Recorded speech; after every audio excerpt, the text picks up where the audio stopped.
En el presente video me propongo explicar los 4 pilares fundamentales de la filosofía de la liberación. El primero de estos pilares es historiográfico y constituye una crítica a la historiografía tradicional eurocéntrica que se deriva de la concepción de la historia mundial hegeliana,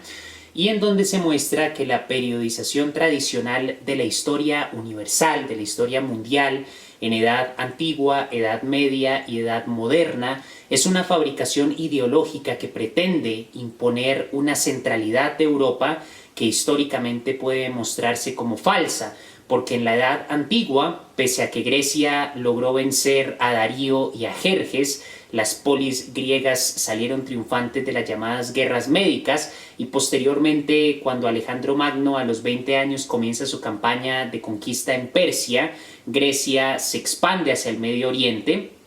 Pero antes de eso, Grecia siempre se encontraba en una condición periférica al Medio Oriente, a las civilizaciones egipcias, de Mesopotamia y sobre todo al Imperio Persa. En la Edad Media, después de la caída del Imperio Romano de Occidente, la Europa latinogermánica era periférica al mundo árabe. El modo de producción feudal, que se enseña tradicionalmente como si fuese un modo de producción universal, no es una forma histórico-mundial, sino es una forma histórica particular a la Europa latinogermánica que era periférica al mundo árabe. El modo de producción del mundo árabe era mercantil y urbano, y solo es hasta cuando la Europa latinogermánica se abre en 1492 al Atlántico que comienza la centralidad de Europa, porque al instrumentalizar la esclavitud al modo de producción ya no feudal, sino propiamente capitalista, comienza el primer ciclo mundial de acumulación de plusvalor extraído de las colonias, que va a permitir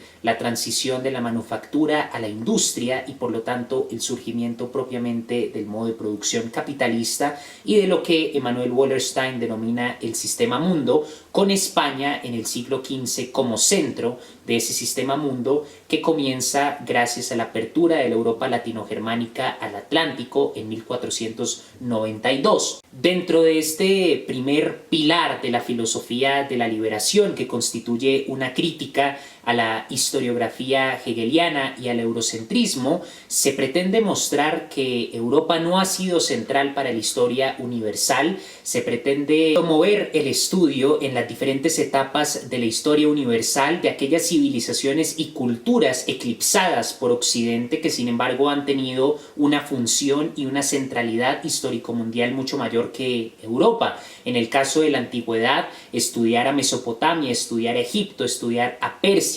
porque todo el estudio de la filosofía, de la política, del arte, de la literatura, incluso de los mitos, se centra únicamente en las polis griegas. Pero las polis griegas no solo son menos antiguas que los grandes imperios y civilizaciones del Medio Oriente, sino que el desarrollo de la filosofía, del arte y los demás méritos que tienen los pensadores griegos no se dieron en un solipsismo histórico, como si Grecia estuviese completamente aislada de las otras civilizaciones, sino fue gracias al contacto a través del Mediterráneo con esas civilizaciones más antiguas de Oriente, Persia, Egipto, Mesopotamia, que pudo promoverse el desarrollo de la filosofía, del arte. Recordemos que los presocráticos, que son considerados los primeros filósofos en la tradición occidental, no venían propiamente de Grecia, en el sentido de Europa, sino que, por ejemplo, la escuela de Mileto con Tales, Anaxímenes y Anaximandro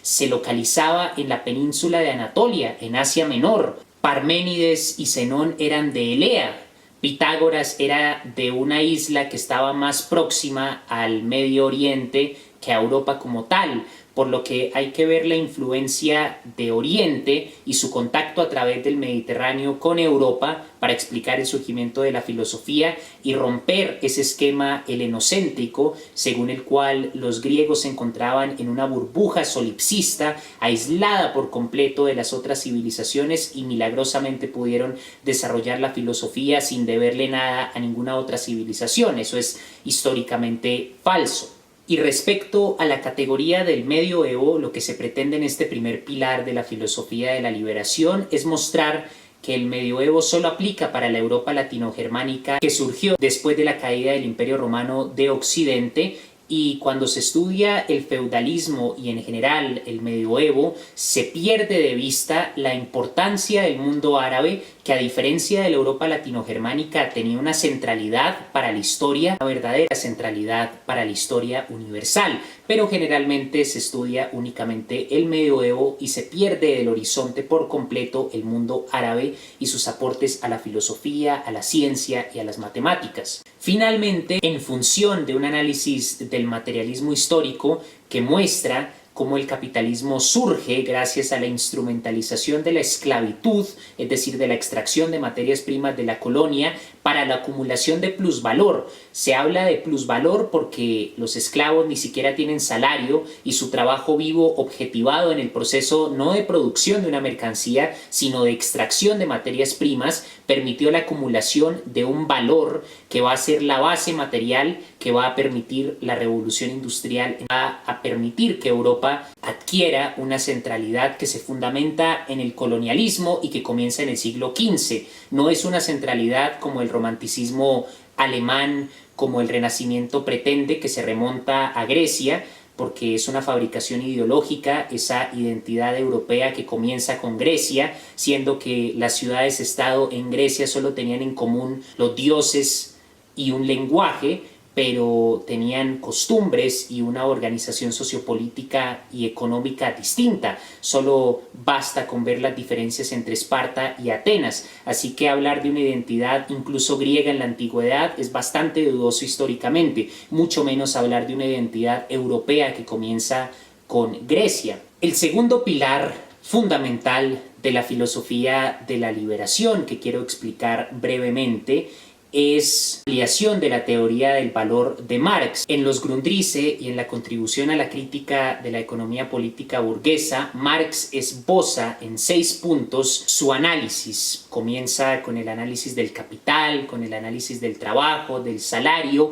y el último punto que tenía en mente Marx es el análisis del mercado mundial. Desafortunadamente murió sin poder completar siquiera el análisis del capital. Y Enrique Dussel, en la filosofía de la liberación, concretamente en el pilar que podríamos llamar económico,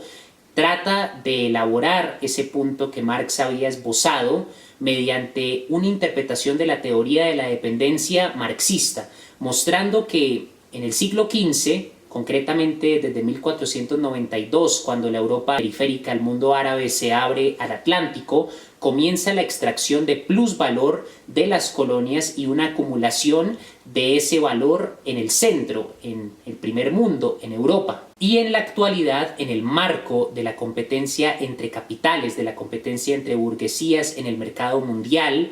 el capital o la burguesía tecnológicamente menos desarrollado en la periferia produce una mercancía la cual, frente al capital o a la burguesía tecnológicamente más desarrollada del centro, que produce la misma mercancía pero con menos trabajo vivo y con menos valor entendido como la objetivación del trabajo humano en el proceso de producción, porque las máquinas reemplazan esa mano de obra, hace que se imponga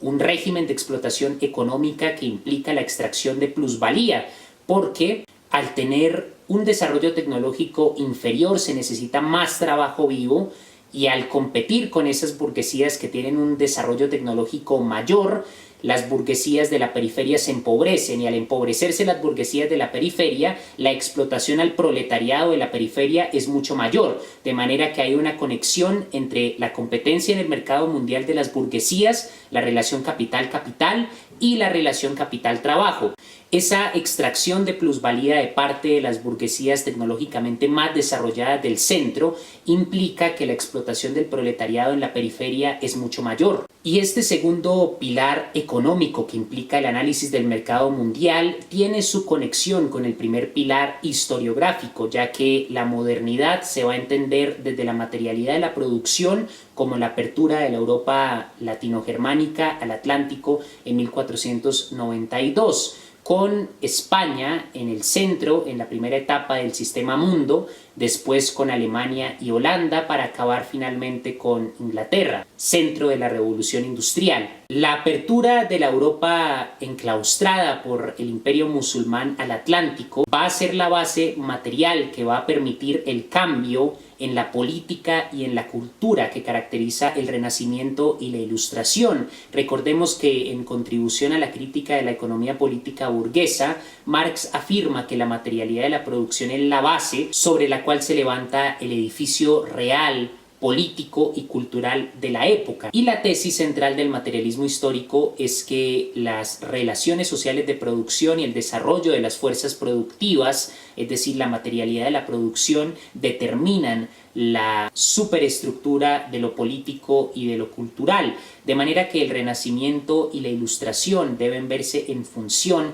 de esa acumulación de plusvalía que se originó gracias a la instrumentalización de la esclavitud al modo de producción capitalista y que comienza en el siglo XV, dando origen propiamente al modo de producción capitalista, al sistema mundo y a las dinámicas del mercado mundial. Habiendo mostrado el pilar historiográfico de la filosofía de la liberación y el componente económico que supone una ampliación de la teoría del valor de Marx, ahora me propongo hablar del tercer pilar de la filosofía de la liberación, donde se intentan articular categorías de la ontología, de la ética de Levinas, con el análisis histórico y en general de la filosofía social para pensar el ser de la periferia. Lo historiográfico, que supone una crítica a la concepción de la historia mundial hegeliana eurocéntrica, después de mostrar la condición de periferia de Europa y después de comprobar que la centralidad de Europa comienza a partir del siglo XV, de 1492, con la apertura al Atlántico y con el colonialismo, manteniendo que el capitalismo surge gracias a ese primer ciclo de acumulación de plusvalor extraída de las colonias mediante la instrumentalización de la esclavitud, no al modo de producción feudal, sino propiamente al modo de producción burgués, y ampliando la noción de plusvalía relativa en el contexto de la competencia entre capitales en el mercado mundial, explicando el neocolonialismo del mercado mundial a partir de una interpretación marxista de la teoría de la dependencia, al entender la materialidad de la opresión que enfrenta la periferia desde el colonialismo que comienza en el siglo XV